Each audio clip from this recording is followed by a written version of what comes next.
Daddy వచ్చి నన్ను ఇంటికి తీసుకొచ్చేసాడు. డెలివరీ టైమ్ వచ్చింది మేడం. డెలివరీ అయినాక ఫోన్ చేశాను. వచ్చారు మేడం. వీళ్ళందరూ వచ్చి చూసి వెళ్లారు. ఆ రోజు వచ్చి చూసంటే మేడం మళ్ళీ పురుడు ఉందని చెప్పి ఫోన్ చేస్తే పురుడుకొచ్చారు.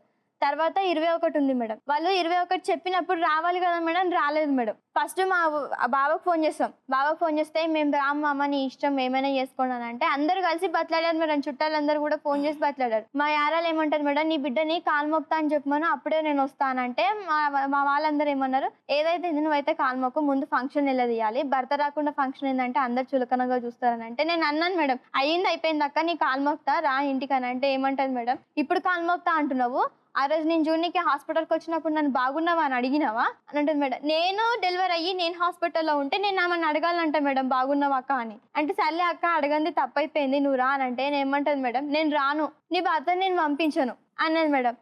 అనేసరికి మా అమ్మ వాళ్ళు ఏమన్నా సరే నువ్వు రావు కదా సరే ఉండండి మేము పెద్ద మనుషులలో పెట్టి మాట్లాడిస్తాం అది అని అన్నారు మేడం.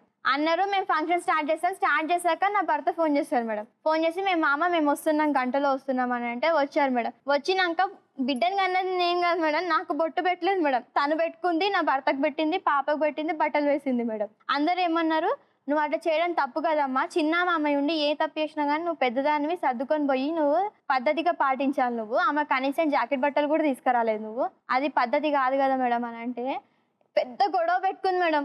ఆ రోజు గొడవ పెట్టుకున్నది, మేము మాట్లాడుతూనే ఉన్నాము, మా ఆడపిల్ల కొడుకు వచ్చి నన్ను కొట్టాడు మేడం. ఆ రోజు కూడా అలా కొట్టేసరికి మా అన్న కోపం వచ్చి మా అన్న ఎగబడ్డారు మేడం ఆయన మీదకి. ఎగబడి వాళ్ళు కొట్లాడుకున్నారు మేడం. కొట్లాడుకున్నాక మా బావ ఏం చేశారు, వద్దు ఇది ఎక్కడ గొడవ అయ్యేటట్టుందని చెప్పి వాళ్ళు వెళ్ళిపోయారు మేడం. ఆ రోజు వెళ్ళిపోయారంటే మేడం ఇంతవరకు నన్ను ఎవ్వరు కూడా వచ్చి చూడలేదు మేడం. ఇప్పటి వరకు కూడా అడిగితే ఏమంటాడు, నువ్వు వస్తే అదే ఇంట్లోకి రాకపోతే నేను ఇంకో దాన్ని చేసుకుంటా అని మాట్లాడుతున్నాను మేడం. అందుకే న్యాయం కోసం మీ దగ్గరకు వచ్చాను మేడం. ఇప్పుడు మీరేమనుకుంటున్నారు, ఆయన సపరేట్ వస్తే మీరు వెళ్తానని అనుకుంటున్నాను. ఆ ఇంటికి అయితే మీరు వెళ్ళను మేడం. సరే ఇప్పుడు నువ్వు చెప్పావు, అతను చెప్పింది అతను చెప్పాడు. అమ్మ నాన్న కూడా వచ్చారు కదా, వాళ్ళని పిలుద్దాం. వాళ్ళ అన్న వదిన కూడా వచ్చారు, వాళ్ళని కూడా పిలుస్తా.